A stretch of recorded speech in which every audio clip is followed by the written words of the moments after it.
Record. Hello, everybody. Welcome to Role Play Cafe.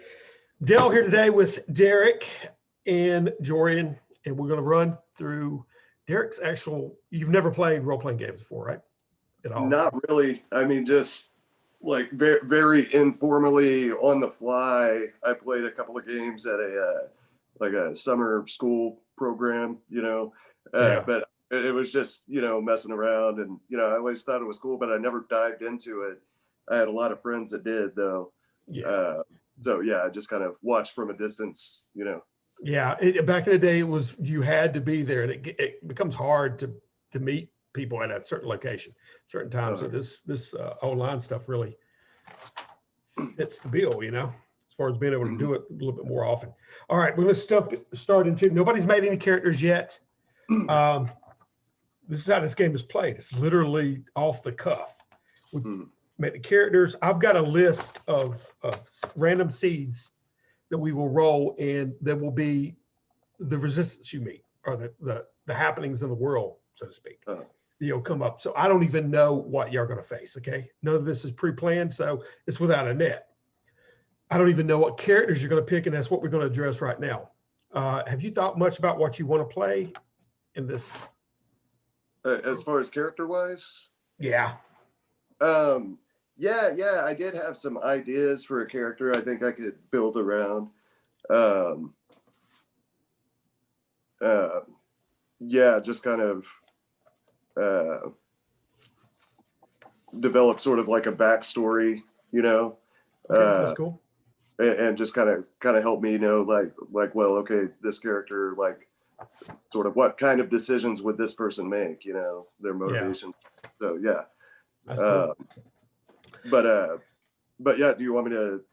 No, you don't necessarily have to elaborate on that right this second. We're going to start building it's a point buy system, which essentially we're going to start with 3 points. And these will go straight to your attributes, which your attributes are, literally you can write this character sheets down on a 3x5 card or an envelope or anything. Yeah, it's literally that simple. But you will put down whether you want a point or up to 3 in body, mind, spirit, prestige, which in antiquity, basically a lot of prestige meant everything, especially in the Middle Ages, right? So, it was your status. But this also, with this game, prestige will set you your social status. So the more you add to prestige point-wise, the more up in the upper echelons of society you will go, up to a nobleman. You see what I'm saying? Like if you do a 3, you'll be a nobleman. Now, and that'll be your station and your position in the world, and etc. We did add luck to it. So whenever there's things that you have to roll to find out if there's, in your favor or not, according to the chaos of the world, those points that you put toward luck will go to your die roll. So, so just pick 3 points and add them. If you write all the attributes down from body, mind, spirit, prestige, and luck, and then apply points, the 3 points across the board or all in one or whatever, Yeah. I've got, I was doing that as I was reading the rule. But yeah, I've got 1 for mind, 1 for prestige, and 1 for luck. Okay, perfect.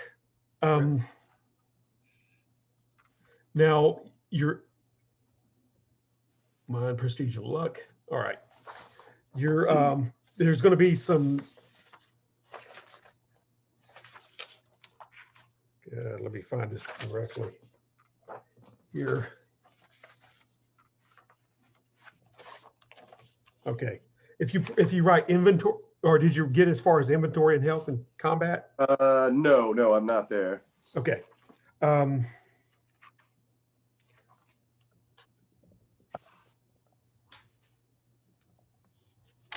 All right, just right there. And Jory, you'll be doing this too, right? Alongside us. Can you explain for me again really quick what does luck do that separates it from die rolls? Well, basically, it's just going to add you the attribute modifier, which are the luck modifier, to your die roll. And that'll be more in situations where you're, So anything that won't fit with one of the other attributes, pretty much. One second. yeah, definitely. Yep. So I'm trying to find exactly, I always get turned around with,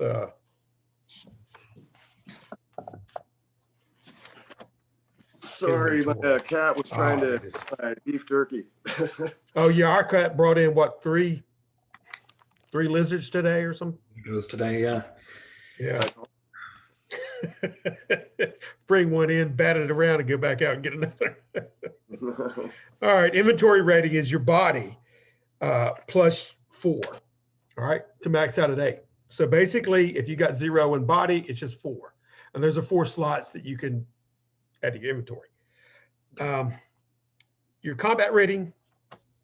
Now, first, we're going to give you in this game, everybody gets a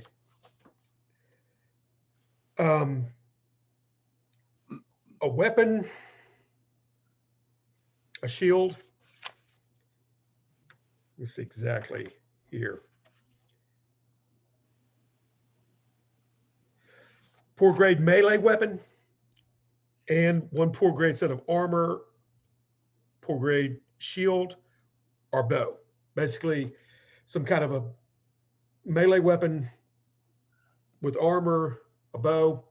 And this is kind of based on your social rank too. So your prestige in the fiction, you're going to be more accessing better quality items or weaponry or whatever. So go ahead if you wanted to scale up or something like some kind of a chainmail or whatever. Now this stuff isn't. It will be there in the narrative, in the fiction, and be able to be utilized, but it doesn't give you any kind of bonuses unless they are excellent or above grade. You can have a level like a level 1 or a level 2 that will add to your combat rating on this gear. Basically, it's your body and it's your gear that can boost your combat rating. But all these initial items are going to be 0 rating, okay? Unless you get them improved in some way or blessed in some way that'll raise them up. But they will be there on your person to like, how can you say you hit with a sword unless you have a sword to hit with? You know what I mean? So you can't do any kind of damage that way. So it's there, but it doesn't give you any bonuses unless it's kind of a really good sword or, some kind of a blessed armor or whatever like that. So those opportunities will be in game to where you can kind of boost something or whatever. But whatever you describe as far as your armor and your weapon or your shield or bow, like you can have a bow and a sword, and a shield, then there you go. You say, why would you want a shield? Well, maybe it can take a blow for you instead of you taking a wound, and be sundered, that kind of thing. Right. All right. So that's how that works. So just pick your poison on what you want. Now, if you're playing some kind of a non-martial character, like a priest or anything like that, you can pick a holy symbol. You can pick, you see what I'm saying? Anything along that line. So it's literally how you envision your character. Yeah. So I'm thinking sword because of the character's background, with that prestige. Yeah. Like I'm seeing it more as like a swashbuckling type. Okay. So probably a sword without a shield. Okay. Thinking, but yeah, that's fine. I don't have a point on body either, though. So maybe. Oh, you'll still roll. You just won't have the little attribute modifier and bonuses to add on top of your roll. You see what I'm saying? Right. Yeah. You can still do whatever actions that your equipment and your abilities allow. Yeah. You just wouldn't get the little bonuses. But yeah. So let's see. So I've got four points to work with there on inventory. No, inventory. Yeah, you can carry that much on you. All right. Okay. So you'll get a backpack with just some basic gear, and then you'll get your, the other 3 will be kind of tied in with your sword and your slotted with your sword and your, like if you want a leather or studded leather or chainmail or whatever you want. Okay. armor, that'll still That take a slot, equipment. basically. Yeah. Yeah. It adds to your weight, basically, weighing you down. It's how much your body can carry. Only if you Sure. get a bigger body, then you can carry a little bit more, or Right. strength wise. All right. I got you. Okay. So, so your combat rating is 0. All right. As far as any extra, you still can combat with what your weapons and your abilities allow, or however you narratively describe it. Your health is 5 plus your body. So you've got 5 wounds, basically. So if you want to have, just write 5 down. And if you take a wound, put a little hash mark like you're in prison, counting the days off. And then when you get 5, you're dead. All right. Okay. That's how that works. Your purse rating, you got a 1 on purse. So that will add a silver coin to you. All right. Now in this setting, in this world, it's early Middle Ages. So there is barely any coinage, especially going through this area. Everything's in copper. And somebody working for a whole year, kings and noblemen was dealing silver when they start getting to that. All right. So anytime you're out there, you're throwing coppers out to get you a night in or whatever. So what this is really going to do and come into play is when you're exercising your prestige, which is almost kind of like your renown in the area, or your charisma. It's all bottled up to like that. Like if somebody can look at you and note that you've got a little bit of money and you've got a little bit of confidence, you could talk to wheeled men to come to your aid, or you know what I'm saying? They want to go to your side. So in game, that's totally reliable. If you would say, I'm going to try to get these farmers that we're going to, bring together and then go hunt down this escaped convict or whatever like that, to convince these guys, you'll be adding a bonus to your roll. You see what I'm saying? Okay. Yeah. So that's how that works. It's just moments in the narrative where you get a little bonus or not, but you're always able to roll for something and find out. Yeah. These in the same respect though, the little hash marks that you got are the points that you put to your attributes will kind of preordain where you're within your party, which right now is you two, of what your competency level, right? So if you got a 1 in body, somebody's going to look at you that got a 0 body, like, you need to help me lift this.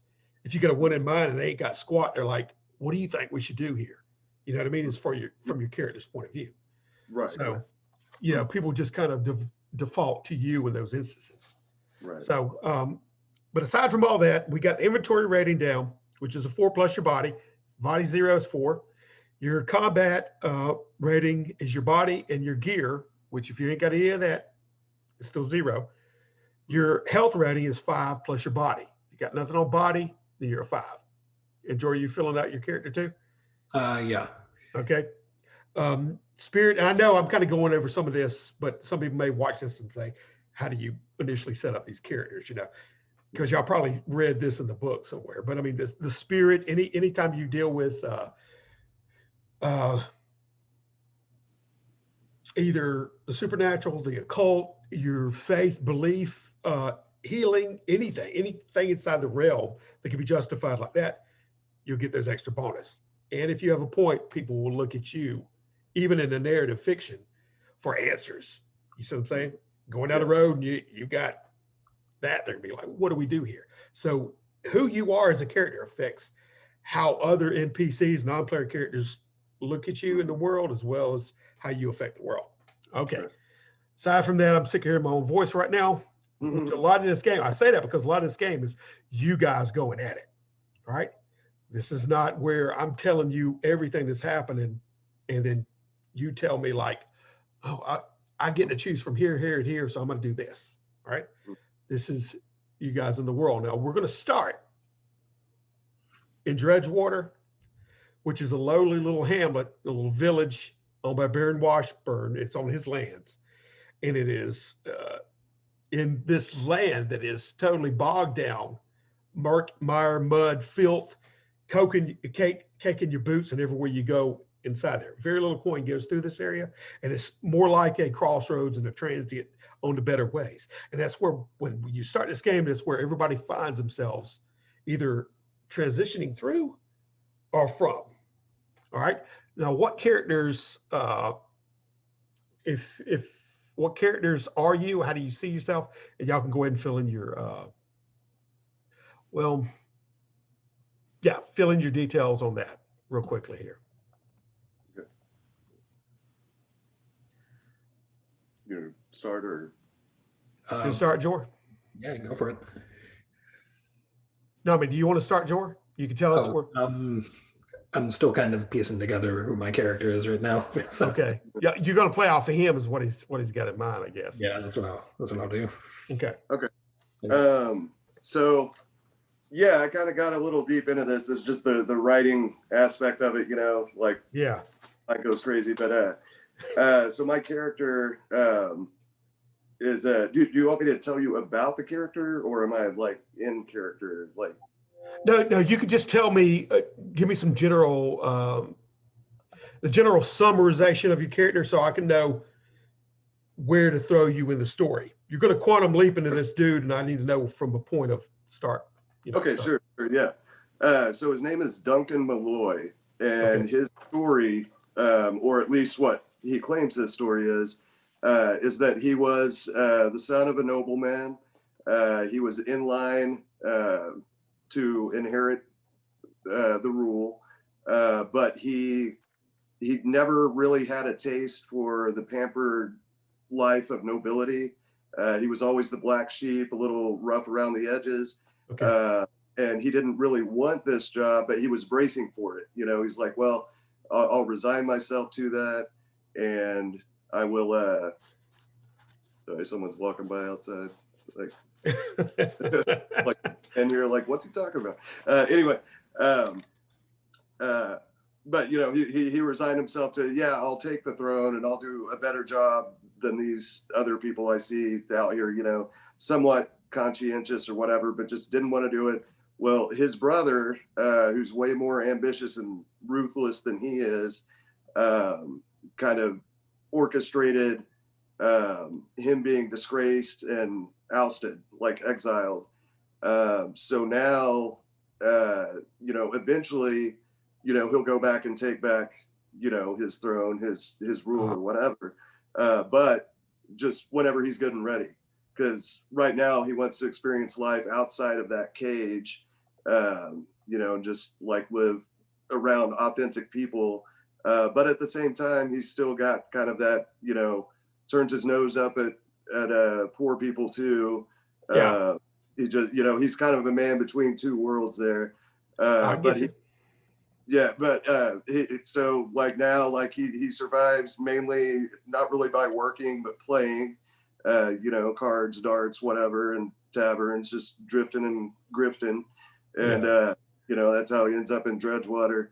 But also he's not above stealing from the rich, not so much to give to the poor, but just out of spite. Basically. While he's divorced from his fortune, sometimes he wants to splurge on something. And so, he'll take from these guys, and, if he does it well, they never even know anything's missing, but they wouldn't miss it anyway. Gotcha. Yeah. A thief character for sure. But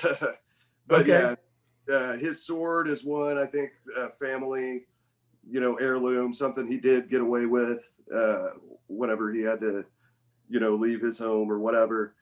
But, generally he tries not to look too rich. He doesn't want people to sense that, make himself a target. So he tries to kind of accentuate his rough edges, Yeah. Now I see what you're saying. That this very clear character. Walking that line. Jory, do you have any ideas from that? I'm gonna I had kind of similar train of thought as what you were just going for there.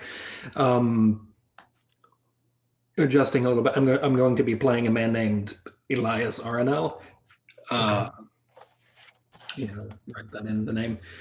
He was the son of a blacksmith who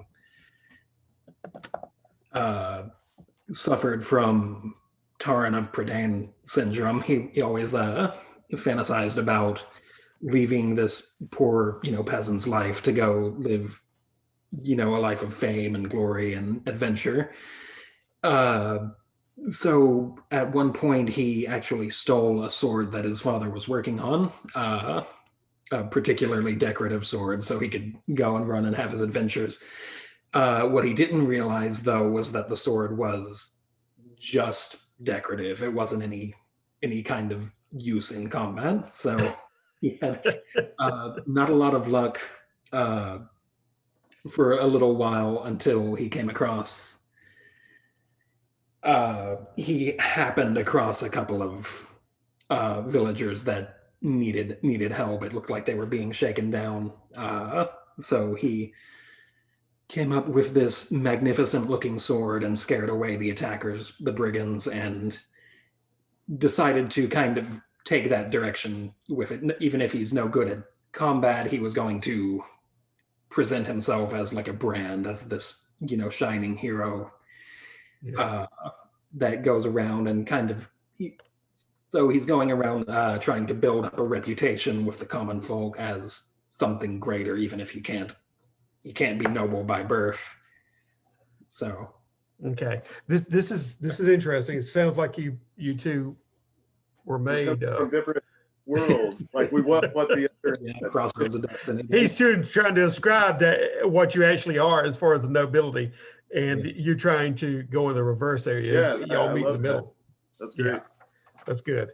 All right, and Derik, just for name recognition, you can go up in the top right corner, and it'll highlight on 3 dots, and you can rename your name to your character's name. That way, it'll help me kind of. Let me find this here.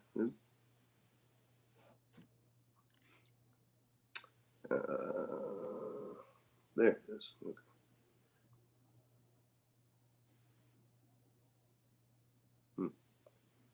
Under meeting settings, I guess. Oh yeah, in the top of the picture, your own picture, the camera, bring your cursor over it and go to the top right corner.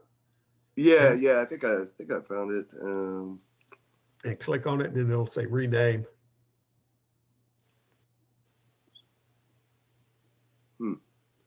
Yeah, mine. That doesn't do it. You may be on something that. Yeah, I'm on an iPad, and it may. Oh yeah. Don't sweat that then. Don't sweat that. Okay. We'll just do it's Duncan and Elias. It sounds like you two would have probably met, and this looks like a good area for you to do that initial meeting in, which would be you both find yourself at a stop in this little hamlet of Dredgewater. You came in, it had been raining quite heavily. You were saturated to the bone, and you both had you didn't know each other at this time. Okay, what I'm saying, but you both find yourself in the Gold Leaf Tavern. All right, this is the more high-end tavern in this little town of Dredgewater. But even in that case, it's not. It doesn't match some of the places that you've been at in other towns, okay? But it'll do for you right now. You both sit at tables, and Samantha Prattle, which is the owner, is behind the counter. And there's a big kettle in the fire. It is, something's bubbling inside of it, inside the fireplace. It's still raining outside.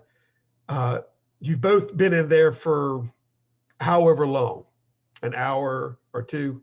At the table, warming yourself out. I'm going to roll to see what time of year this is. All right. Okay. This is springtime. So these rains have been drenching. You're at this tavern. You're eating a meal.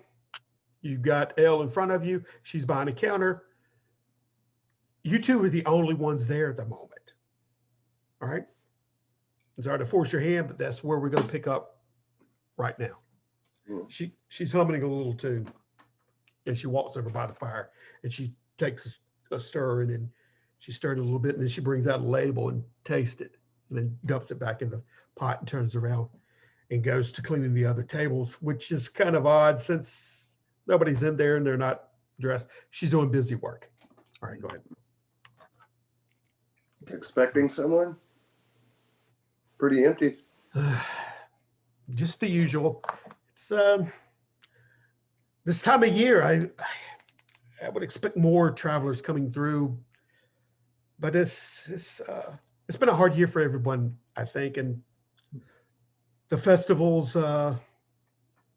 We usually have a festival this time of year, but from the current hard times, I don't see that this is going to happen.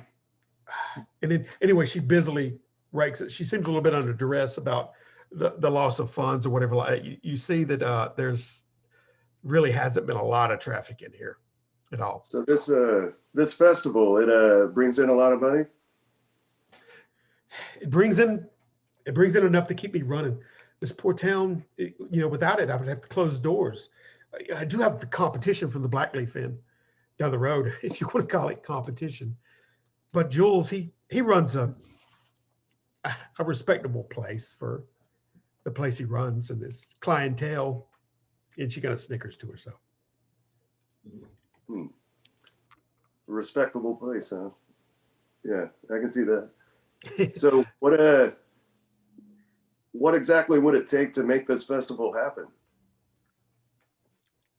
Festival, well, the fair, it's the fair I'm talking about. They come through it yearly on this, but I've heard rumors that a plague has swept the land east of here, and a lot of the performers haven't been making enough to continue on with the fair, and they're having to shut it down. Just in luck, just my luck, just in time. And she throws the towel over the table and turns on a heel and starts. Would you like anything to drink, sir? And you, sir. And she looks over at you, Elias, in the corner. Yeah, Elias was kind of not even paying attention, just kind of looking out the window. Okay, she's walking behind the counter, and she brings out another a tankard, and she's walking over, and she slaps one down in front of you, Duncan, and she's walking over. She slides one up to you, Elias, at the table, and she's wiping her hands on the that, and she's muttering, "Where's that girl at? Wish she would get here. I've got things to do." And she walks behind the kitchen and whatnot. Kind of perk up when I catch wind of that and stand it. You're searching for someone. My help. I pay the girl 2 coppers a week, and she can't even show up here to help me. It's exorbitant prices. So where do you think she would have gone? I don't know. Probably on holiday, out with that boy again. Holiday. Dreadful girl. All right, I'm going to roll. It's quite hard times to be having a holiday. Okay. Just then the door swings open and the rain splatters in a little bit, and a mud cake girl comes in. She's probably about 16. Beautiful girl, but her face is caked and streaked and everything like that. It looks like she's been crying. And she runs in briefly and runs behind the counter. And Samantha's looking at her and down like, "So you made it, I see. I need you to watch the pot and attend to these gentlemen. I have to go check the rooms upstairs." And then she gives her a scalding look, and then the girl starts taking over her duties as Samantha goes up the stairwell and leads up into the second area. It's like a mezzanine area, so you can see her going in and out of these rooms up top, as it's gated on the inside as you look up from the bar. I turn to Elias. Well, it looks like you won't have to go on a big hero quest now. Like, you know, not that that sword would have done any good for you. Alas, it seems not, but what adventure can't bring me, a young maiden can. And Are you from that? pulls out a little lyre harp and starts strumming on that a little Oh, bit. really? Okay. Roll for me. Roll for prestige. Let's see if anybody takes note. Got that D20? By the way, because I don't think I mentioned it, I have a 1 in prestige and a 2 in luck. Oh. My attributes. Oh, okay. Yeah. Now go ahead. Yeah, roll for prestige right now. Sure. Rolling at a 20. Yeah.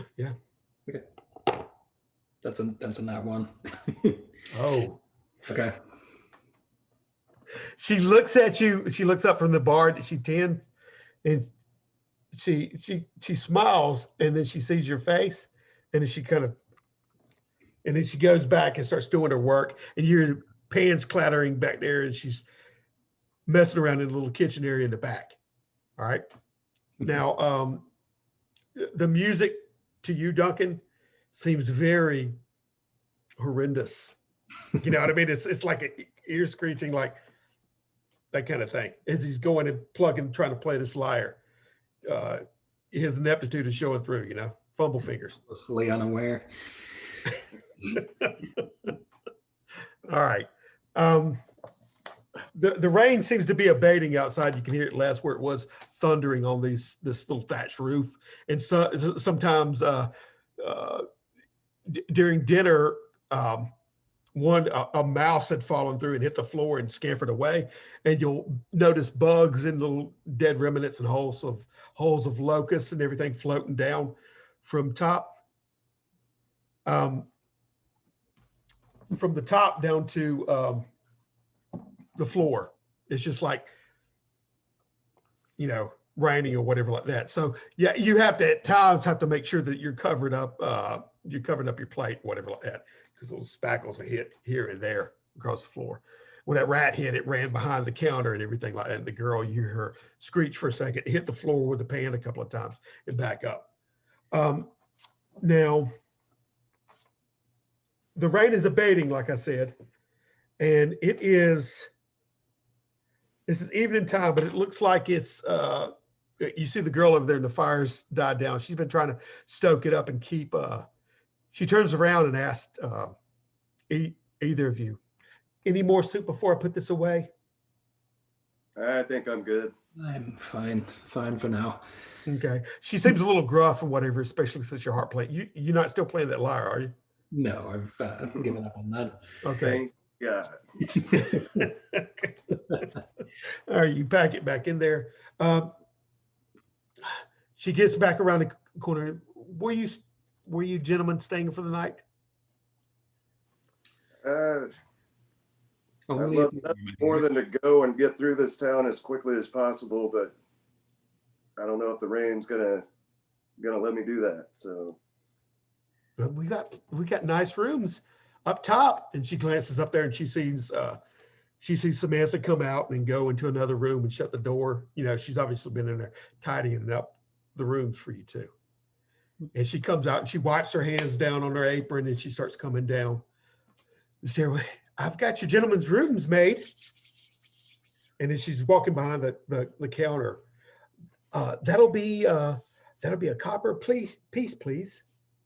And she's looking at you expectantly, both of you, back and forth.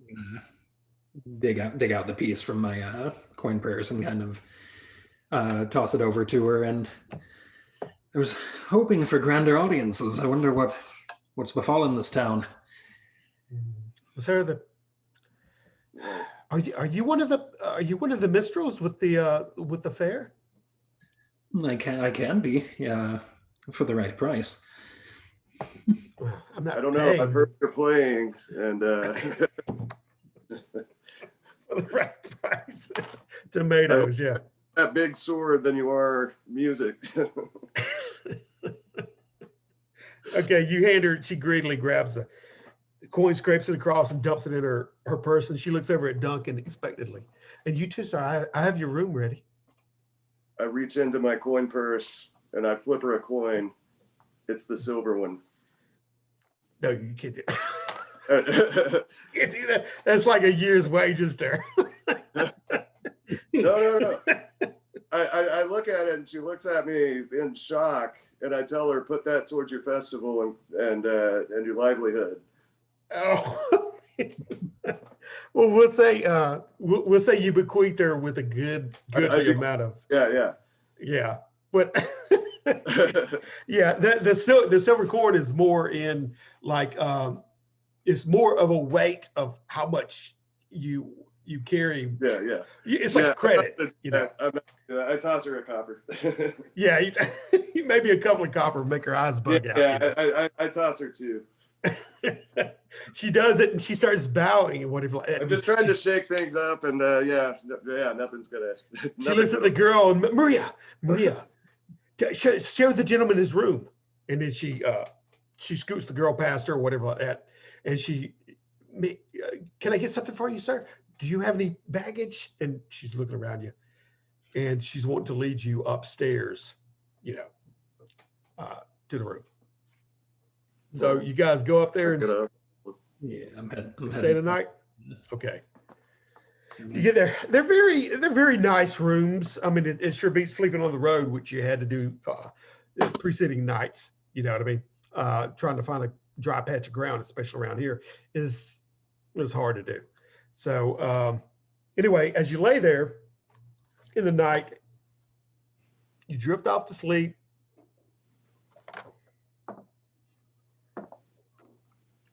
Okay. In the morning, it's a nice breeze. It's an after rain, scent to it. The sun's out. You can hear the birds chirping.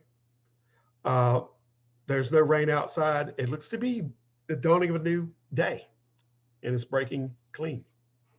Albeit you can hear a cart slushing through the mud, early morning cart, and a hawker down at the bottom, trying to get to the place in the center of town where he can sell his wares, and you hear his wheels and him stamping through the mud. So it's still heavily wet outside. All right. So. Okay, I'm awoken early enough to put myself together, and I've been kind of killing more time in the main dining hall, and I'm kind of looking at myself through a hand mirror that I have. You're primping yourself. Mm-hmm. Okay. Samantha looks at you curiously, and it's kind of like that. And she stays around you, but you can tell she's considers you a fop, So, but she serves you or whatever like that, and kind of curtsy. She doesn't really know how to take you, She's used to more of the gruff types coming through there, But anyway, that is what's going on in the thing. Where are you, Duncan, right now?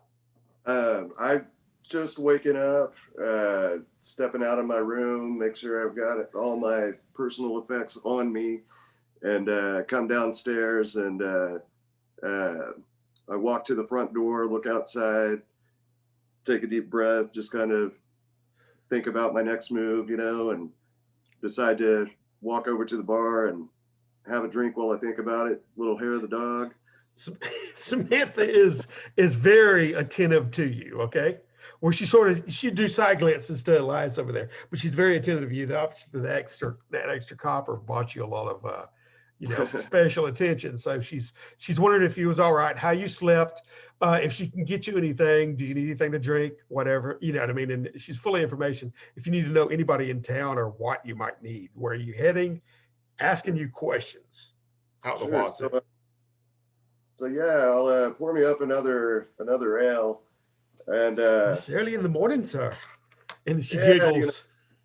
It all blurs together eventually, but yeah. So tell me about this town. Dredgewater, is it? Seems very apt.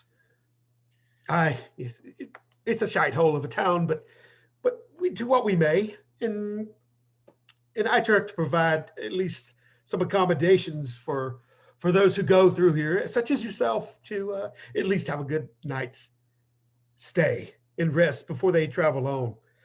But it's nothing to write home about or brag, but it is home to us.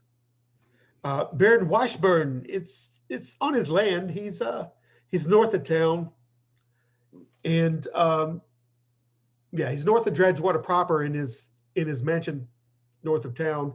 And Dar Reynolds, we have perhaps a one of the best, I hear, blacksmiths around.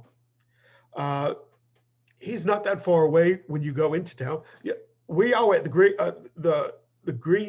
I mean, the Golden Leaf Inn is right on the river dredge. Okay, and when you have to go up the hill a little ways, and not necessarily a hill, but it's a little rise, and it deeps down and gets real soggy and boggy as it bottoms out inside of the town.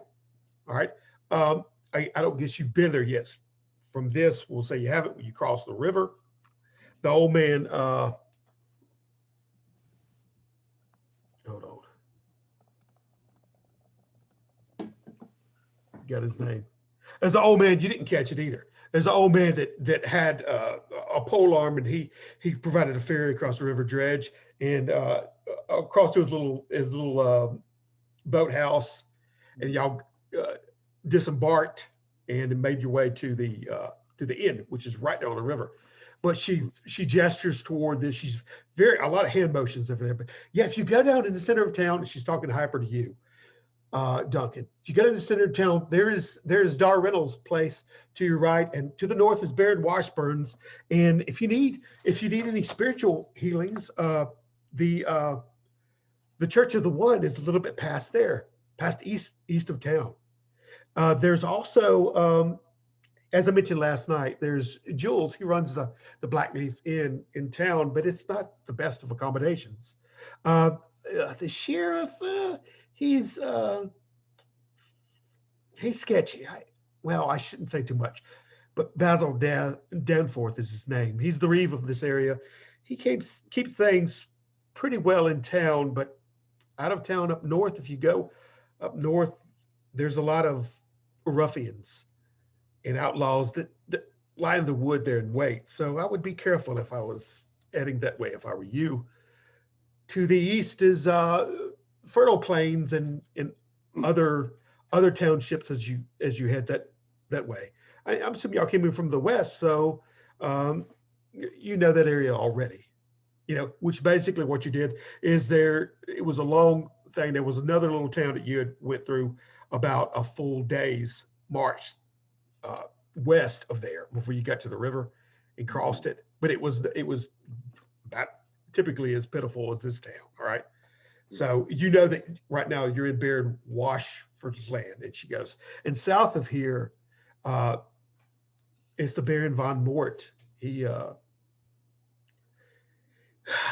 what can be said about him? He sometimes sends I've heard him, or some claim his men harassed travelers on the way up to here, and our sheriff says that so too. And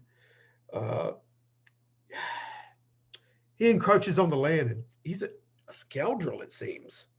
I don't know too much about it though, but I hope I've been some kind of help to you.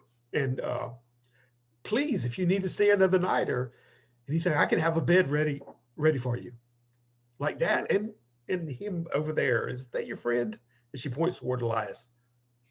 She don't even know his name, and she's been calling you Duncan like crazy, like she's a donut. Only first laid eyes on him last night, but you seem the same sort. Yeah, yes, me too. He's a little foppish, don't you think? I also have a question about this Washburn character. Oh, the Baron? And I'm thinking, I'm feeling my coin purse, and it's a little lighter than I want it to be. Yeah, he's a good man. He's a good man. Maybe he don't hold audience with too many people. Perhaps, I don't know if the gatekeeper. He seems an os. I don't know if he'll let you get through there to speak to the Baron without greasing his palm, as it were. I don't need anyone to open a gate for me. Oh. And then she kind of puts her hands on her pockets and back up, and she goes, I understand, but if you need another place, we're here, and stay away from the sheriff. If I were you. I just, I'm still hungover. My mouth gets away from me. Yeah. Can't put too much stock in much of anything I say.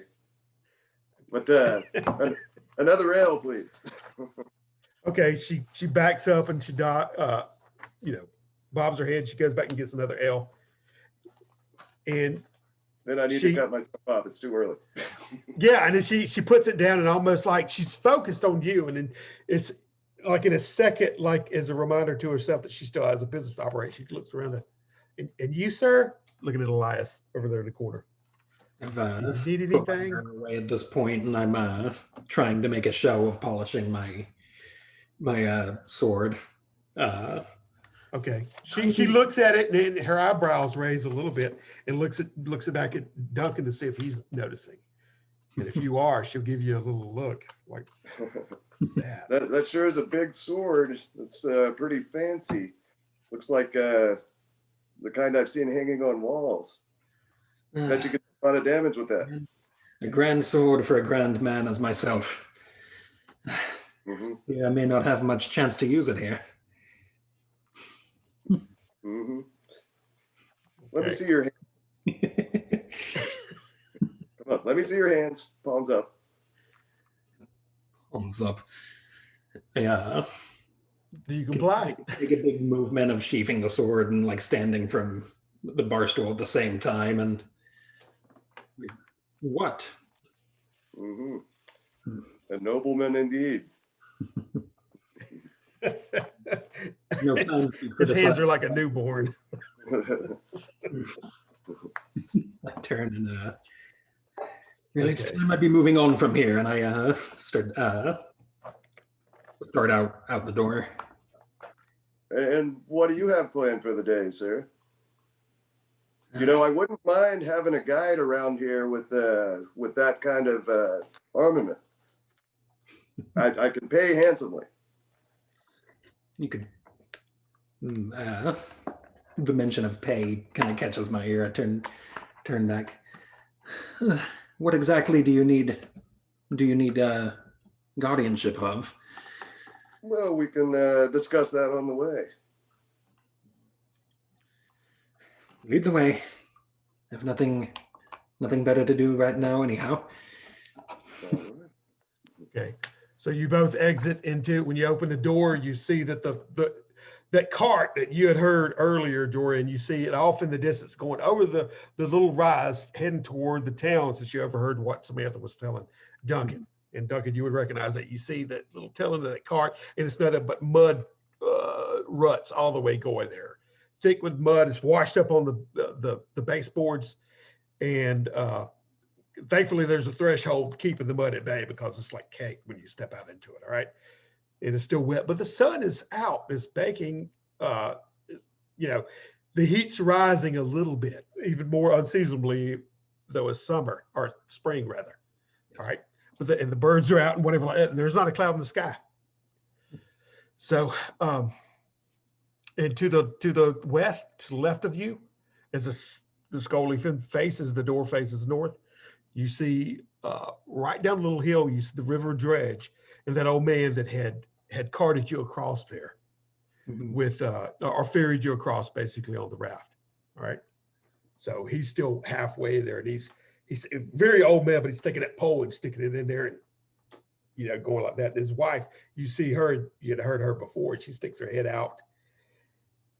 Your breakfast will be ready when you get back. And he's already 1/3 away across the river dredge going back there. You see a couple of people on the other side of the bank waiting for him. Okay. So what are you guys doing? North of you, there lies more forested area. Okay.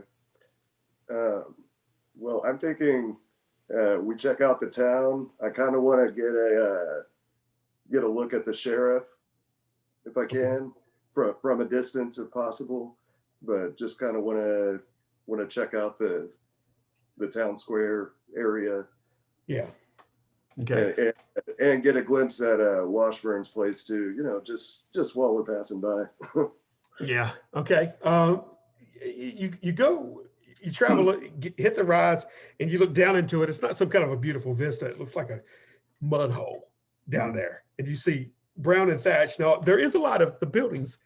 It looks like they've put in some kind of time with trying to paint these buildings to make the town a little bit more festive, or at least reapplying some paint to the outside of these buildings. So it looks like in your mind that they may have been preparing for some kind of a festival or something like that. But as Samantha stated, it's like it's not going to pan out for some reason. Okay. Mainly the plague or something. So as you walk down there, you see a couple of stalls and carts in the center, and you can plainly see the town laid out. It's not too far down the road from you, but you see people milling around. You see one kind of a dais in the center of town with a man in the center, and he's yelling, and he'll stand up and go slack, but he's in the stocks, right? And you see what, to your mind, could theoretically be the sheriff walk up to that dais and lean over and talk to him, and then stand up and look around and survey the day. And he kicks the mud off his feet and turns around and walks down there. And then our boy just slumps again in the stocks. And a couple of little children run past him, and he walks over to a cart that's handing out or you are trying to sell some kind of vegetables or something like that, right? That's what you can kind of gather from what you see here. There's some thatched roof buildings that are stuck around. One of them looks a little bit like it's got a loft on top, and I forgot to mention that she told you about a general store as well. All right, that's to the north of there, and right behind it, a little way, you see a gated area, and in Washburn, it's more of a hall. You know what I mean? To where you assume that would be Washburn's place. All right. Okay. So and further on out there, you can see over the rise further east a little cross on the tip of a building. The Church of the One is on that rise. All right. So that's what you're seeing now. You fellas going to go into town, follow the road? Kind of want to keep a distance, but I think that must be the sheriff. Looking to him. What exactly is it that you wish to accomplish here? Oh, well, you know, just going for a stroll, seeing the sights, you know. Yes, with a the nobleman. shithole town with the beautiful spire of the church rising up out of it. You know, it's all its adornments while these people can't have their fare. And, yeah. Okay. That must be Washburn's place over there, or what we can glimpse of it. I don't know. I'm considering staying in this town just a little bit longer, maybe another night or so. This town is in need of An enema. some inspiration. Some inspiration, huh? Okay. You hear the high-pitched, kind of cranky yells or surprised yells behind you as you're surveying this town. And you look back, and the old man that had ferried y'all over is on the other side, and he's waving his arms, and he's backwards, and he's trying to put the pole in there and back that thing up. And the two individuals that were over there on the other side, you see them saying something. No, please don't go. No. And get back, get it, stay away from me. And he's putting his pole in there, and he's pushing back, trying to get through there. And looks like they're kind of reaching at him and pleading with him to give him, passage, basically, but he's not doing it. Well, I know you want to go help him, so let's just do this. And you don't. You peasants are all the same. I'm already kind of scrolling ahead. I've already checked off most of my to-do on this little walk. We may as well. And it's always good to have a friend with a ferry. All right, so y'all going down there, and you see him. He's about 1/3 of the way when you go there. He's struggling backwards. It looks like he's panicked, and they're wailing on the other side, right? Now, when you go there down to the bank, he's about halfway through when you get down there, and the other people, they're kind of dressed in shrouds. All right, it's covering their face. And please let us cross. We mean you no harm. And he's like, get away from me.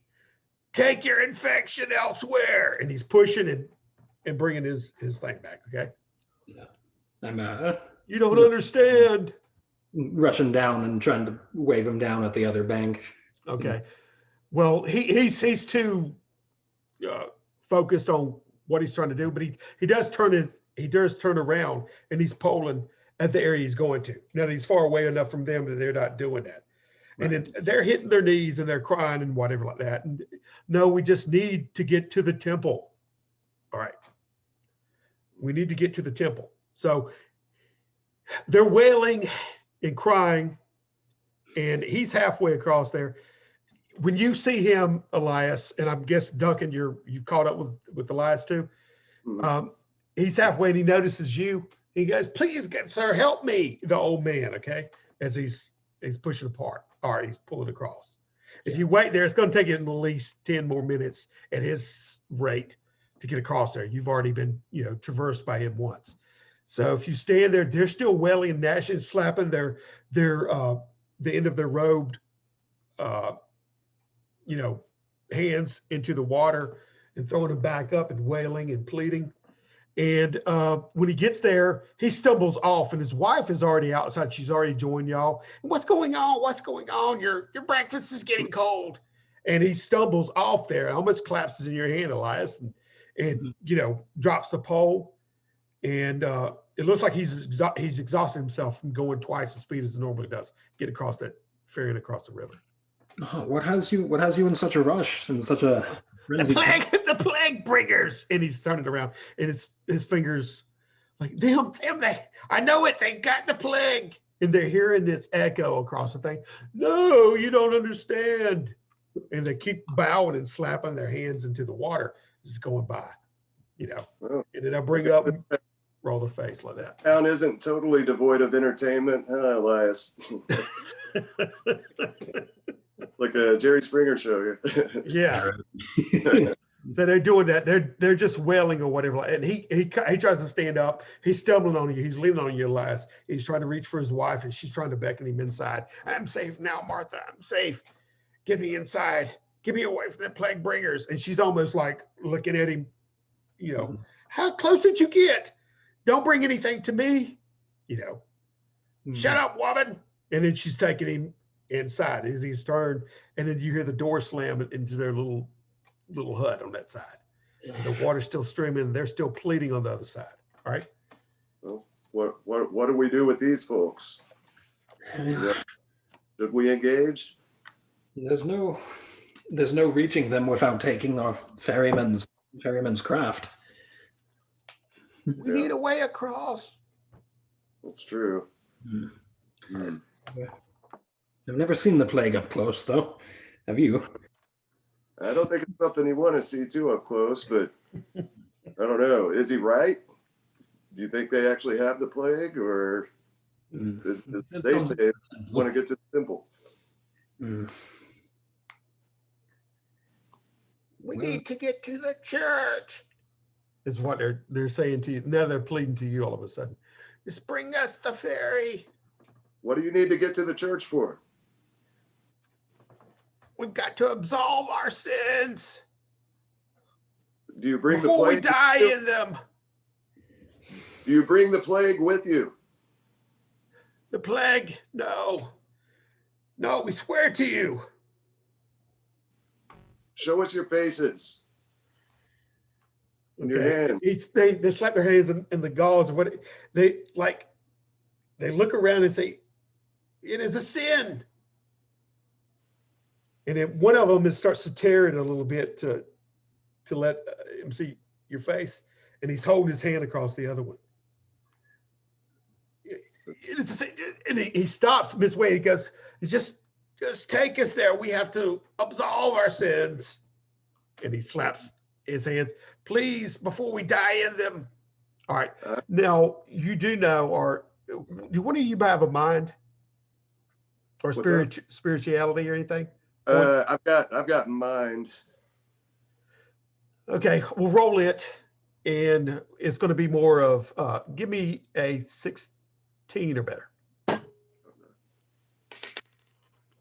17. Oh, okay. Well, actually, you would know this. Hey, you're going to die. I didn't even think about that. I was you had asked me earlier about a die. Yeah. Yeah, you can gather what they're referencing. A spiritual check would have been easier to figure this out. But in your histories and your contact or whatever, you're mainly ascertaining that he's speaking about maybe that he's a sin eater, because there are certain people that you want to stay with them from whatever, but they will take on other sins, and for a price. That's how they make their living, basically. But they're more like abominations to others, but that will carry those to be absolved at churches or different wares to get rid of it, basically, for other people that can't get there. Oh, okay. So yeah, I think the ferryman had it wrong here, but You mean they don't have the plague? no, sin eaters. But do we help them? I mean, Of course. do we want to help them in their weird? Well, come. We'll borrow this ferry real quick and bring them to the church. What do we get out of The rapport, the renown of helping these poor souls. Come on. Renown for helping these? Do what you will. I don't know what fantasy world you live in, man, with that big sword you're dragging around, running out to play the hero, the drop of a hat, but you don't know them, I mean, and I don't know you either, but here we are. Well, I think you got a pretty good feel for who I am, though. I'm not so sure. I'm kind of being a little bit flippant and offhanded. Well, okay. You now and kind of like focusing on you. So unless your heroism is that, overrides your desire for payment, I say we just let them be.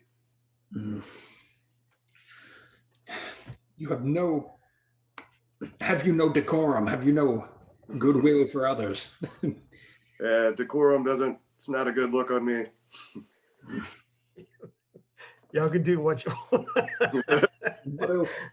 What is it? I'm untying the ferry from its rigging and Okay, they're halfway. Right now, they've already gone halfway, waist deep in this water as it's trailing, and the other one looks like he's more reluctant. He's trying to grab his friend and pull him back. No, but we must get to the Church of the One.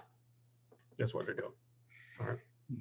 Well, I guess technically I haven't paid you yet, and I don't want you drowning yourself trying to help them. So you can watch him go across. Turn around and leave. Yeah, y'all could go in different directions. But anyway, is that what you're doing? You're harnessing the rigging? Because it's like two. Yeah, I'm like trying to. I'm struggling, obviously, but trying to figure out how to undo the. Yeah, it's not much of a struggle. It's one large. It's like a barge just got a loop over a rope that is tied by latches or loops on both ends too. Than it should to figure it out, but yeah. So and he left the pole still laying on the ground, so you saw it in action twice, so you could figure it out easily. Figure it out. So take up the pole. Okay. While you're going over there, it's creepy because they're waist deep and they're still clamoring like, yes, bring us. Hold on a moment. And I start pushing off into the water. I jump aboard. Okay. Yeah. All right. Lightfoot, jump abob. Yeah. Dang, I'd be afraid they're gonna have the plague. Yeah, you I don't have want to roll randomly for that. Hold under and then like fine. That's what it is. I don't even know if they got the plague. I got to roll randomly for that. Anyway, good luck with that. Ooh. Anyway, y'all going across, you're pushing across and everything. when I see Duncan, or when I rather feel him jump aboard, I kind of rush to pass him the stick and then go to wave down at the. Okay. Yeah, they're there. They're clamoring. It takes We're y'all. coming to save you. And He's an old man, so it took him a while to get across there. Why am I the one with the stick? I mean, you've got all that practice carrying that sword. Should you be doing this part? no harsh in battle. All right, you make it across to him, and one of the wet sleeves hits the end of the ferry, and he's almost where he's right there. He's so urgently trying to get clamber on, and his friend's behind him, and you see his face a little bit through the veil. It's wet, it's clinging to his face. And we just made a mistake. Okay. It seems clean. The water, either the water has washed it clean miraculously, or it didn't have the plague at all. All right. So you don't see any what you would consider plague boils or leprosy or anything like that. You're not seeing anything. It looks clean, though a dirty face and a haggard face. Okay, a tired, worn. So what are you gonna do? You have to climb aboard on the front, kind of reaching out and give me your hand. I'll pull you aboard. He slaps on of it, and then he starts pulling you, but he's weighed down with so much water in his robes and everything. It takes you a little bit to pull him on, but you do get him up successfully, both of them. Y'all get them on board. They're laying there like two fish right on the dock. They're kind of exhausted a little bit. And you, Duncan, can get at least assurance that you see him fully formed now. And one of the things, old boy passes out, and his veil slides over to the side. You can see his face. It's not really that. He's hiding it from, you know what I mean? He's hiding the sins in a way, in effect. Mm-hmm. So y'all gonna make him. I go to cover his face, and now Orman, bring us back to shore. Okay. Well, who's paying who? I guess I haven't been. So, all right. But you owe me. Take that ball and slap him side the head into the. Maybe this is your payment. How about that? All right. Yeah, turn it back around. You didn't have to go the whole way because they have drowned themselves trying to, like two drowned rats trying to get up there on the thing with your barge, and you redock, and you hear the old woman and man that arguing. That the man, the bowl hits the side of the wall, and he opens up the door as you both are trying to, you know what I mean? They've already gotten the sitting position. They've kind of regained their composure a little bit. They're thanking you. They're kneeling on the ship. They're thanking you like crazy. And he comes out, and then when he sees them, he yells, "Oh my God!" And then goes back in the house and slams it shut. And then their fighting rejoins to where they left off. All right. So I'm going to tell the sheriff about this. Bringing the plague to town. It's not the plague. It's just a religious fanatic. Go home. We're just going to the church. All right. They're getting up, and after that, they've been down there praying and thanking you ceaselessly, and then basking in it. You're basking in it. Stroking the sheath of my sword and kind of like putting that hip toward them, and Okay, so you're striking a pose basically, and they're grabbing a hold of your thing, and then they're hauling themselves up or whatever, and then they're following. Glad you're enjoying this. They're following you with coconuts, yeah. And then so take us to the church, please. Take us to the church, and then they're standing kind of in a row, and they get their heads bowed. Yes, of course, right this way. Okay, the sun's coming down. You can see going to church. little tendrils coming up off of them, and you keep going. You get up to that little rise where you see the vista, and then they see it, and they catch their breath when they see the spire and the crucifix, above and then they're glaring, and they said, "Yes, this is it. This is it. Thank you, and they're pawing at you or whatever like that, and they're hugging each other, and then they almost kind of stumble as they start to move forward. All right. Come with us. You will be blessed for this. I'm not going in there. All right. They're going a little bit down the hill, down to the dredge water, They stop and kind of look at you and don't know what to do, but they're too overexcited, so they carry on toward Dredgewater. Okay. Yeah, I'm running in behind them. Okay, you're going behind them. You're strutting, basically, Well, I'm doing the walk. Old now, so All right, you two make it down there. They're weeding in there. They're where they was washed in the river. Now they're picking up all this mud. It's like the bottom section is just like mudded all at the bottom of their robes. They drag it through there, but they've got a renewed sense of urgency and life about them as they're going through there. They'll weed through there. They stop and they bow at other people and cover their face.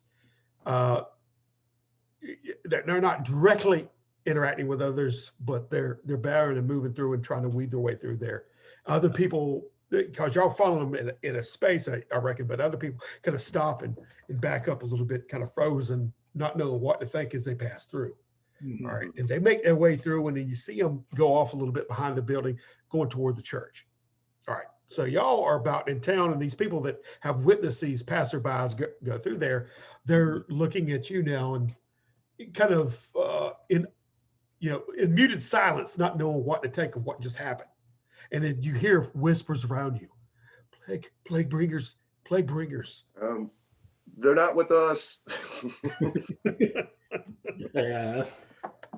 Just still kind of riding the high of being a hero for that moment. I just kind of pull out my lyre harp and you might want to look around and read the room here. I think these people might have a problem with us. Okay. They're looking at you.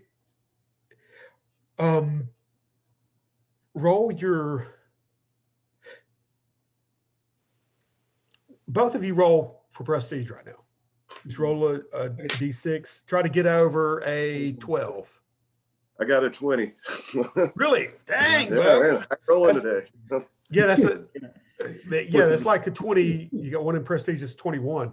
That's a nat 20. It's double. Yeah, double success. What'd you get, Jory? A 1? 14. 14. Okay, you made it. They don't seem to draw any kind of, their all of mind blown moment isn't tied to y'all directly. Okay, they're still just scared, but then they turn around and see y'all as like part 2, which is a lot better. The sequel is a lot better than the original, right? So they're seeing both of y'all in town, and they get kind of all and quiet and look at you both as like some nobilities. And then all of a sudden you'll see the 2 kids rush up to you, Duncan especially, and are clamoring for anything that you need done. What can you do? The coppers, any messages that need to be relayed, anything they carry. One of them comes up to you, Elias, wanting to carry your sword. The other was all the harkers come around you trying to window wash and sell you half rotted fruit and everything like that. They're clamoring. It's dirty people. All right. And you hear ting, ting as Dar Reynolds, the blacksmith, is over there in his little stall area opened up, and he sticks his sword in there to quench it. And you hear it, and even he stops in awe a little bit. And then he takes 2 steps forward or whatever. Like he says, "Sir, good sirs." And he's looking at you specifically, Duncan. And he glances at the last sword. "Would you need any arms, or?" You must be this famous blacksmith. Yes, and he's wiping his hands. And he's after the quince, he sets the sword to the side. "Yes, I can repair your arms and equipment, or perhaps build you something new." And he seems specifically focused on. He's taking a keen interest in Duncan, more so than Elias. He's still addressing you, Elias, but not like the main guy is looking at Duncan. Kind of trying to half step in front and like take center stage there, but like, really to no avail. Spotlight. He's ready for his close up. Yeah. All right. All right. He kind of looks at you like that. He acknowledges you, but he's looking at Duncan for some reason. Yeah. And he's pushing back. He's a big old boy. He's like 6'2", and he's pushing back. "Leave them be. Leave them be. Can you not tell they're noblemen? They don't need to be harassed by you." And he isn't all that much better than them. On any kind of, you know what I mean? But let the children come. This is exactly the kind of situation I was trying to avoid. But while we're here, I would like to see some of your work, good sir, after the praises I've heard lavished upon it. Okay. Now you have to say it again. My die dropped on the mute button right at that Oh, moment. Oh gosh. That's no joke. I would, while we're here, I would like to see some of your work after all the praises I've heard lavished on you. Oh yes, please, sir. Just what he was looking for. Yeah. He's like an open book, especially to you, Duncan, when he brings you in there, and he's you see very competently made weaponry coming from your background and what you've probably seen that your father, or whatever, they had a blacksmith working the armaments there at the at the castle or whatever. Yeah. He seems of the same competence level, unusually so for this area. He should be somewhere like London or something. You know what I mean? Mhm. So Yeah. he's actually doing all right. But most of his, he's just fixing plowshares and everything else. But he does have, and that's what he says. Yeah, mostly there's farmers around here. I spend my days doing this, but really I love an opportunity and chance to make a good sword or a good shield. This is truly outstanding work. How is it that you find yourself stuck in a town like this? How is it that any of us get here?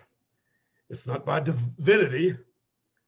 No matter what those mourners or plague bringers or whatever they went through here say. Not plague bringers, sin eaters. Sin eaters. He kind of looks at you and he doesn't understand what you mean by that, really. But he shakes his head and goes right back. But sir, we have business to talk of.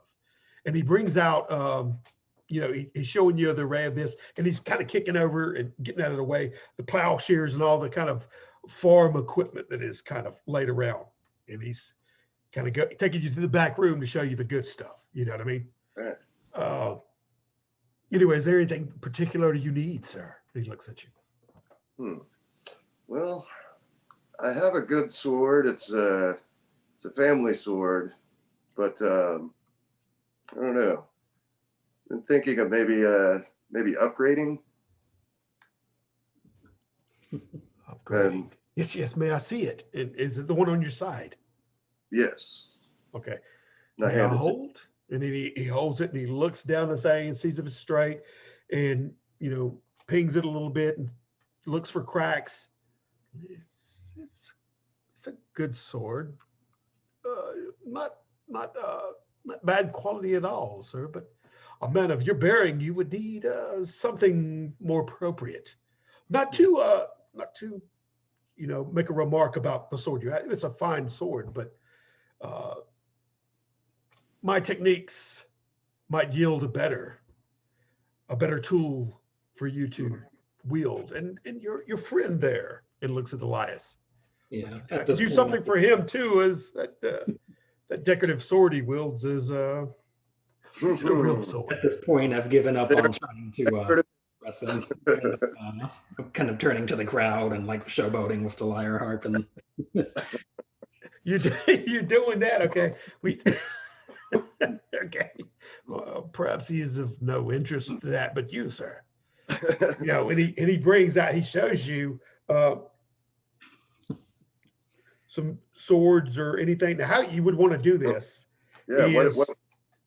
Oh, go ahead. Sorry. I didn't mean to- no. I was just going to say how you would want to do this. If you want to bid for anything, you would just roll to see if he has something that would meet your expectations of quality, or if he has it at all. You know what I mean? Yeah. Of a good nature to up, but you just take your prestige, roll with your purse. Okay. So add your coin to it, add the silver coin, and get above. What are you looking for? Just an upgrade on what you got right now. Well, so the sword I have, I'm not looking to get rid of that because I'll need that to reclaim, later on, whatever. Yeah. You're fine if you don't want to have a trade-in. Basically, Yeah. about making. But I would just I would like something better for combat, of course. Yeah, if you offered it as a trade, it would be a little bit less difficult than I'll have you roll for. But you can still roll for it to see and add your coin to it and your prestige, and let's see if you can will and deal with him and find something that meets what you're looking for. So roll me a 16 or better. Okay. 19. Dang, bro. I know, dude. I feel like I should be showing you this so you don't think I'm, you know. Oh, no. Trust me. See, I rolled a 6. See there. That's what I do. Yeah. I just pick the die up and show you. I Oh, rolled it yeah. honest. But anyway, when he takes you to perhaps this would do you, sir. I made this one last year, and I have found no one of worth to carry it. And his eyes darts around, and he opens this little not really a case, but a sheet basically of almost satin. It's high quality, and he pulls it back, and you look at it, and it is a nice quality item. It's a good sword. You from seeing other swords like that, you almost instantly recognize it. All right, it's got a nice sheen to it, not a crack in it. And look at it, sir. And he picks it up, and he hands it to you like that. Look down the edge. So as you look at it, yeah, you could say it's a +1 sword. All right. So on your little thing, and we will say it comes out of your money on something like this when you're dealing with whatever. Yeah, you pay for it. Yeah. He's thanking you, and Wisey, if you need anything else, you whatever. Okay. But, yeah, I do have a request, Smithy. You identified us as noblemen. Please don't say that again in public hearing. he looks at you, not really understanding. Indeed, sir. Your wish is my command. Your friend also. Well, it's and between this us. sword, yes, I like this sword. If you give me a good deal on this sword, you will not be forgotten. It's not going to be tomorrow, not in a couple of weeks, but one day there might be a way out of this town for you. And he smiles broadly and whatever. And then he adds a sheath to it. Wait, sir. And he puts a sheath to it or whatever like that, and hands it over to you. Yeah, you've paid him for the sword. He's fine. He's happy now.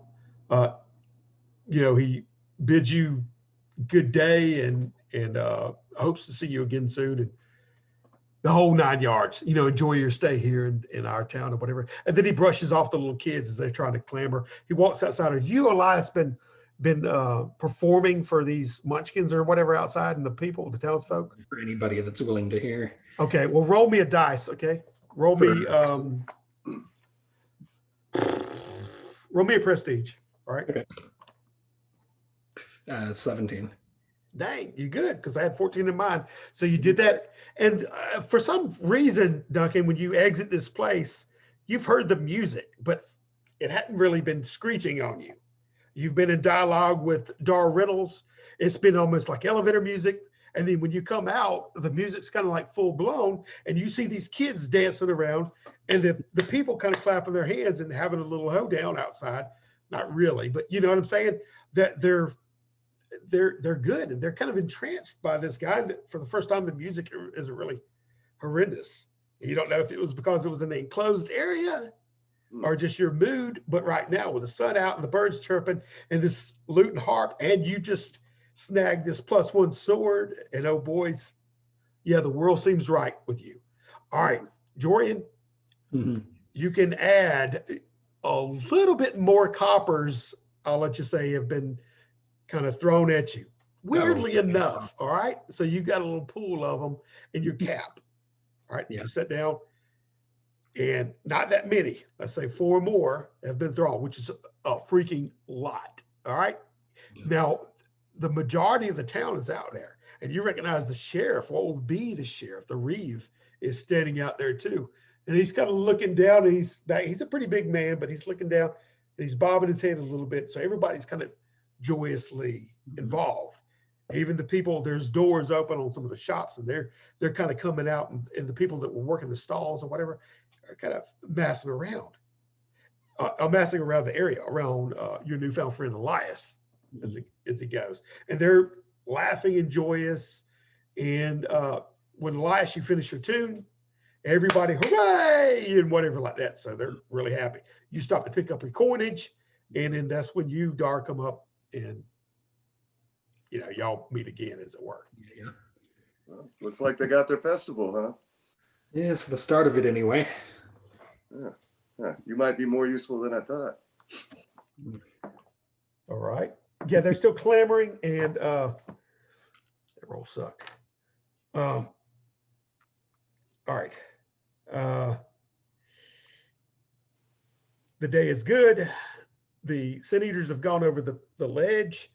The people, after a minute of their excitement and basking you with praises and everything like that, they finally break off a little bit. You can pull Elias away, and y'all are standing in not really the empty street, but the people have gone back to what they're doing. All right. So where to next, good sir? You seem to bring excitement with you. Well, I think you brought all that excitement and the attention of the sheriff, I believe, too. So thank you for that. Yes, But yeah, smiling children, raise that's my great. hat toward him, Yeah. toward the sheriff. Yeah, you know. Okay. Speaking of that, the sheriff, you do see him as the crowd was dispersing. Mhm.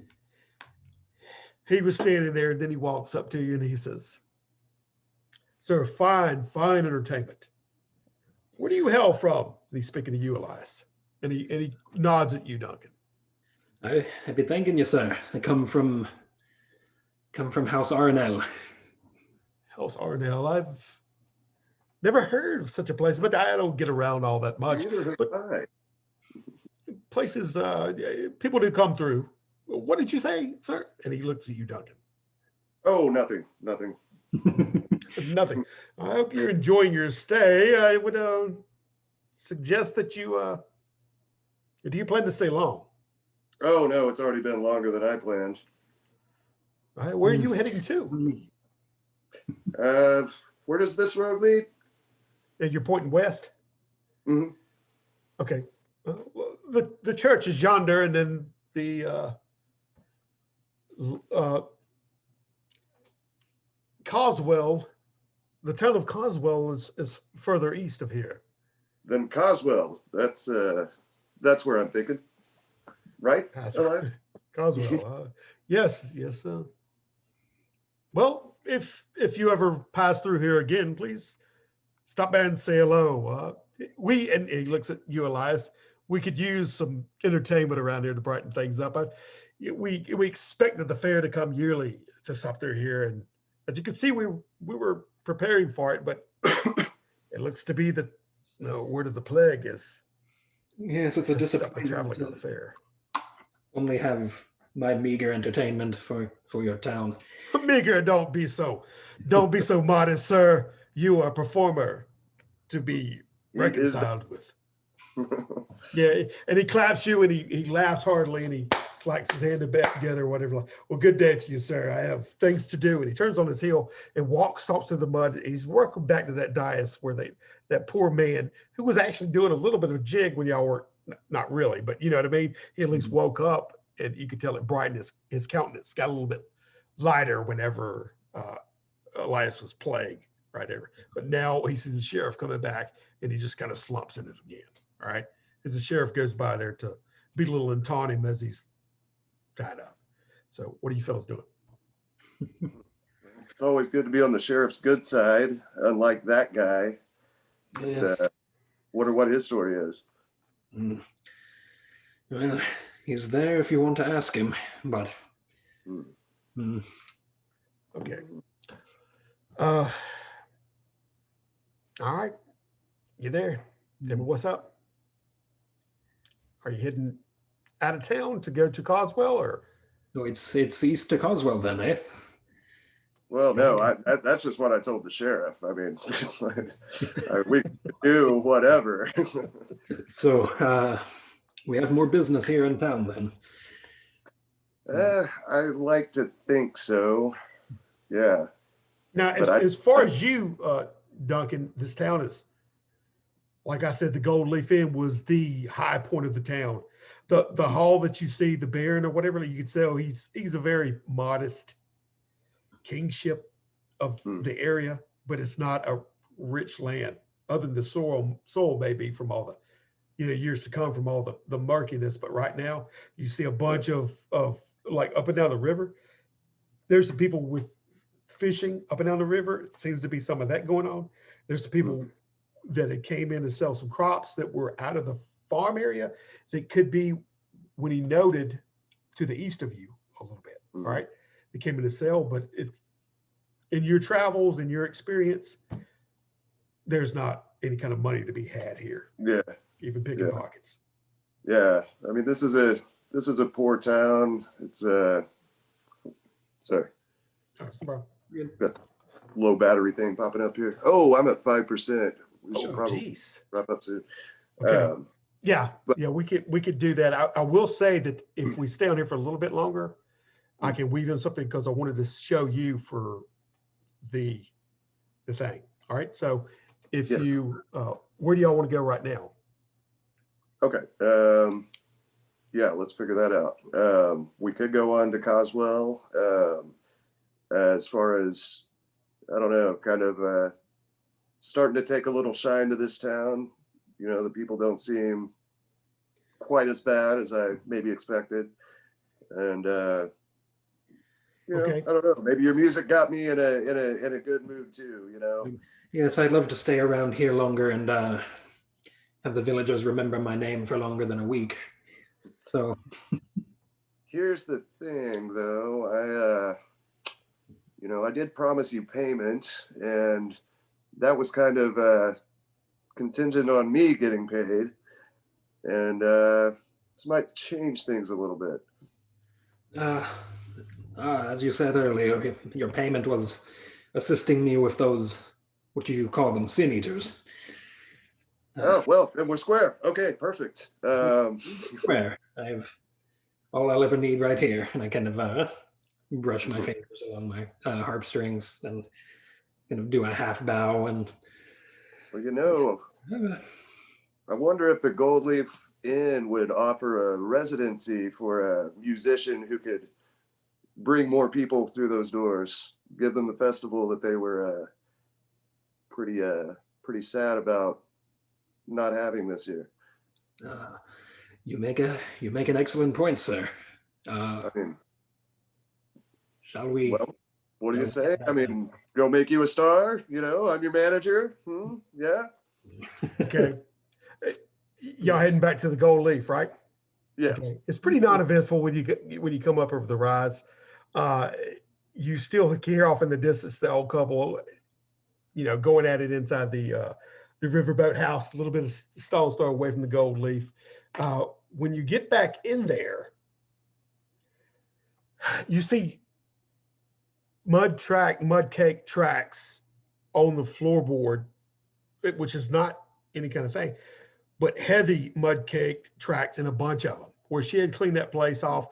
There's tables to the side, thrones. There's real quick, Bill. I'm like, it's dropping fast. I'm at 3%. Okay. If you lose me, then no, I understand. But right now, I wanted to get to a point to where there was some action. This is what it was had.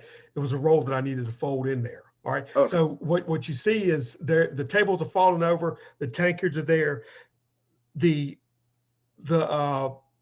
hear some scuffling, and when you look up inside the mezzanine area, there's a door busted over.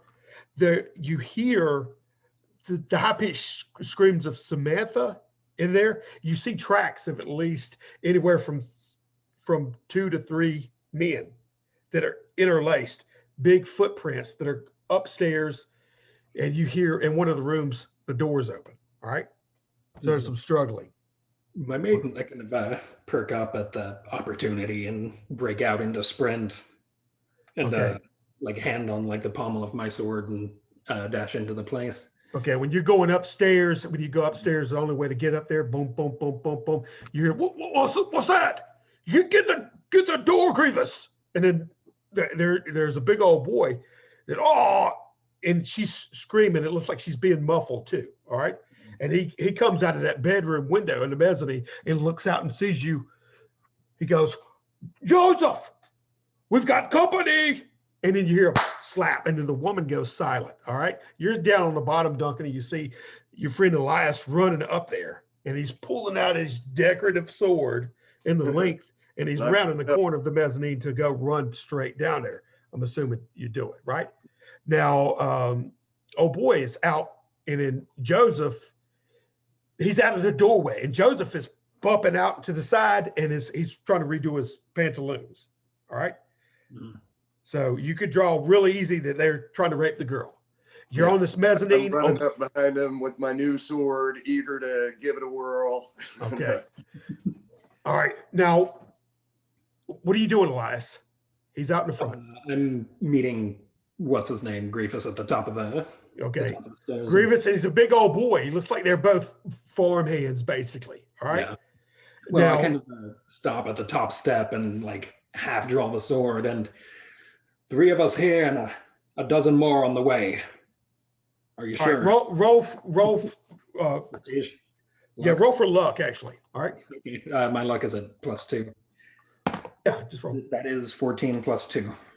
Okay. Yeah. He pauses for a second, like what you just said is, and then he half turns around, but Joseph is right behind him and staggers into him and buffets into him as he's turning around to get away.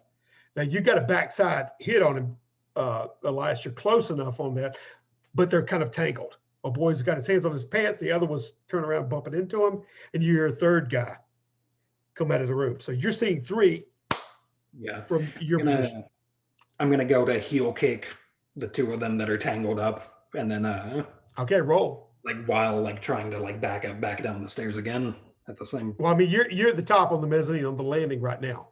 It was 2 doors down that they coming out of, right? So you're not still on that. Yeah, I'm just gonna kind of like run into like heel kicking him. Okay, roll it. That's a 7. Okay, that 7 ain't gonna make it. When you hit him, what happens is the foot slips off the side of his back from all the mud on your foot. It goes over your leg, half cocks over the little railing on the side. Okay. Now they're bumping into each other, and he turns around. You did move him a little bit, and they're starting to topple. Yeah. All right. But the thing is, your leg's already over there. Yeah. So when they top, it starts wrenching your leg too, and they're breaking through that mezzanine guardrail, and it starts to break. Yeah. Your leg's already wrapped over the guardrail. So when it breaks, you're starting to fall over too. All right. Mhm. So I want you to roll again. Let's see what happens here. Okay. That is 11.